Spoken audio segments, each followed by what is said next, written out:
Helo, pnawn da. Croeso i'r tywydd gyda fi, Lily.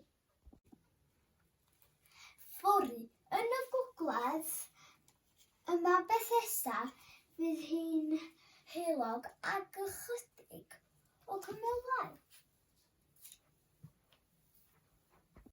Fydd y tymheredd tua 9 gradd Celsius, felly cofiwch gwisgo cwt, cynnes ac het ar eich pennau. Fydd Aberystwyth hefyd yn braf ac ychydig o cymylau.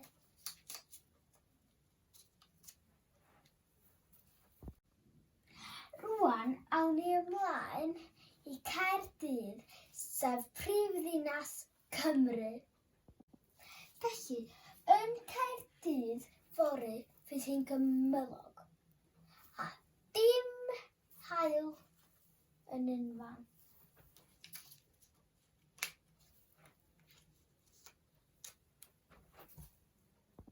A dyna ni am heddiw. Diolch am watcha sianel fi, Lily. Dewch yn ôl fory. Noswaith da.